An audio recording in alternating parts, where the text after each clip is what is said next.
on va. Effectivement, il y a parfois trop peu de cohérence entre les acteurs sur les territoires avec les collectivités, les acteurs du transport, les acteurs aussi du commerce, etc., etc.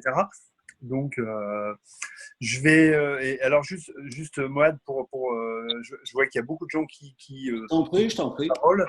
Je vais laisser la parole à Arthur Moad, qui est communicant engagé, malvoyant et clairvoyant, comme il se définit. C'est comme ça que tu te définis, Arthur, hein, je ne dis pas de bêtises.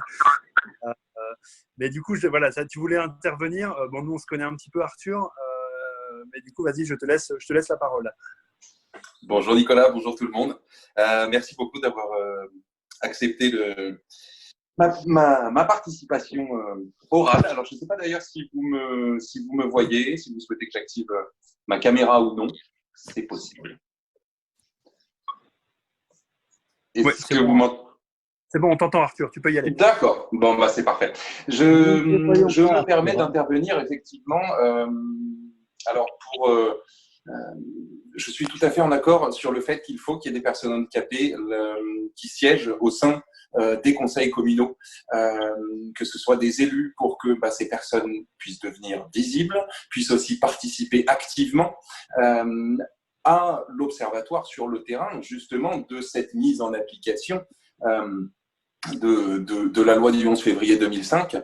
Ce qui serait peut-être aussi intéressant, je trouve quelque part que c'est dommageable d'en arriver là, mais c'est de se dire, voilà, on a un très beau texte qui date de 2005. Aujourd'hui, on ne sait pas vraiment, mais c'est quand même assez peu mis en œuvre, et notamment, on parle d'accessibilité de la voirie, par exemple, ou des bâtiments type ERP.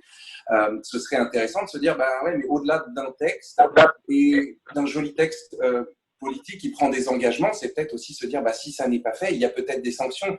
Et malheureusement, l'humain est assez binaire, c'est la carotte ou le bâton.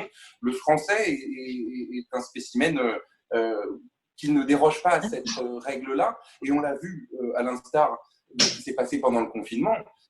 On a un enjeu sanitaire, un enjeu vital pour le citoyen, et pas mal de gens, en tout cas au début, ne respectaient pas du tout les mesures de distanciation sociale et de confinement qui étaient imposées. Il a fallu finalement mettre en place des amendes à 135 €, puis beaucoup plus si récidive. On a quelque part là, dans ce laboratoire, quelque part, qu'a été la crise Covid,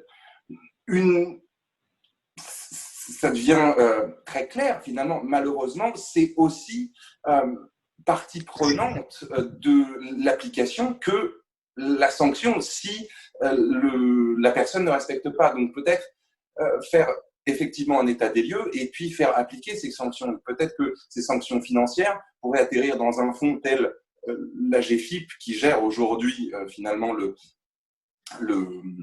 ce que payent les entreprises qui ne respectent pas le quota de 6% d'emploi de personnes en situation de handicap, et peut-être de dire, voilà, ça va dans un pot commun qui, si l'acteur en bout de chaîne, dans un ERP, dans un établissement public, un stade, un gymnase, qui n'est pas mis en accessibilité, et dans ce cas-là, il faut payer, et cet autre organisme paiera cette mise en accessibilité.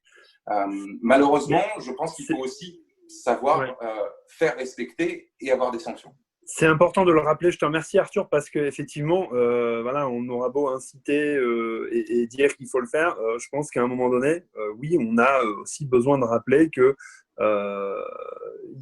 on peut faire de la pédagogie, de la prévention, de la sensibilisation, et à un moment donné, je pense qu'il faut passer à cette forme parfois de répression, entre guillemets, en disant… Merci beaucoup, Nicolas, de rappeler, parce que c'est très clair quand tu le reprécises là, que ça n'est absolument pas à mettre à la place de la pédagogie et de la sensibilisation. Et c'est